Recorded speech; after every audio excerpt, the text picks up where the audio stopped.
Have you ever been told that you're out of touch, you're delusional, you don't know what you're talking about? We've been doing this for generations, is what we do. We're living in a world where we are always so encouraged to pursue our dreams, to live out our purposes, be go-getters. But what happens when your desires, your dreams do not look like everyone else's? So society is ready to shut you down. Society is not ready to embrace your individuality. And now when you have to step out of the norm and do something that is different from what others are doing, you are so afraid of doing the thing that has been placed in your heart because everyone else around you does not approve of it. Hi, my name is Masiko Mane and welcome to another video. In this channel, we're all about nourishing your growth, focusing on personal development and self-discovery. We also talk about faith in this channel, and there will be timestamps in the description box so you can just shoot through to the part that you want. In today's video, we're talking about overcoming limiting beliefs in your 30s. Now, I have been making some major changes since 2023. 2024, last year around this time, I had an identity crisis. I was questioning my upbringing. I was questioning the life that I was living. I was building a relationship with God, something that I've never done before. And I had found myself having to question the dreams that I have. Are they mine or are they someone else's? Questioning cultural customs. And I found myself having to walk this road by myself, having to approve myself and having to fight negative talk and just believe in myself, even in the things that I did not understand. In today's video, I'm sharing the limiting beliefs I am overcoming in my 30s. Number one, my dreams and desires are not for others to approve. Now, that was a hard pill for me to swallow. Every time you have a dream or a desire, you already want others to approve of it because it gives you confidence to know that what you are pursuing and what you want for yourself is actually valid. You know, it's desires and the dreams that I have, the vision that I have in my heart. It does not make sense to other people. And I had to be okay with walking this road by myself. I had to be okay with being alone more than I wanted to. I have to be the person who always has to pat themselves on the back to say, you know what, you are doing this, you are winning. And you know, sometimes when you have other people holding you down, it's much easier to actually walk certain roads because you know that you have people that are holding you down. But when you have to walk the road alone, it becomes much more isolated. It becomes much more isolating and harder, especially when the vision is not even that clear of where it's taking you. It's just wanting you to just trust the process. I've had to actually tell myself that my dreams and desires do not need to be validated by other people. Number two, don't be afraid to walk away. The one thing that makes us afraid to walk away is because we are attached to people, we are attached to things, we are attached to places, we are attached to things that perish, people that can turn on us any given time.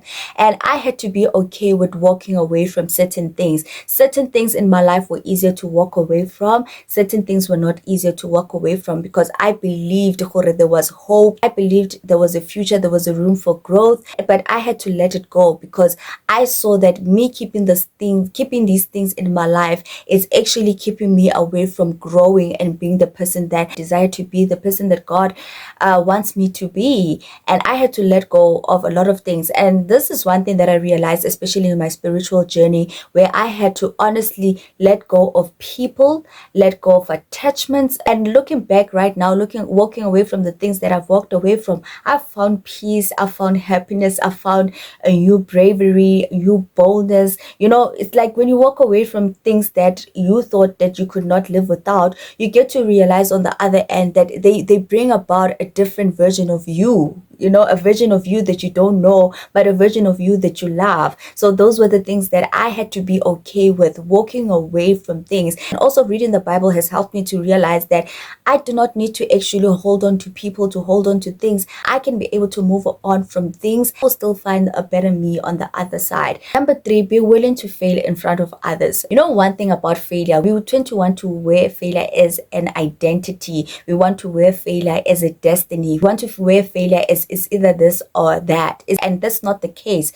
Failure is just a lesson. I really had to work on not allowing failure to determine my life because I have allowed failure to determine my life so much.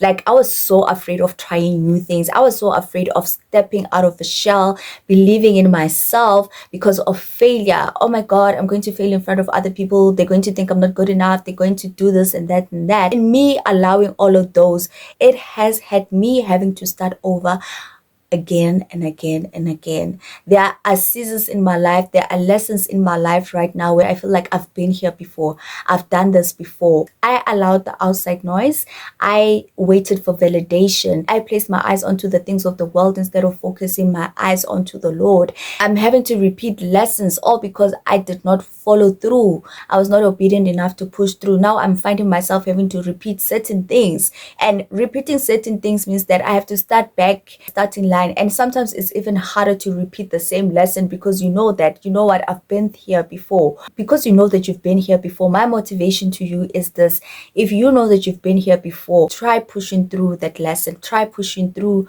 the test that you are going through so that you can be able to get on the other side. Number 4, you don't need to have all the answers.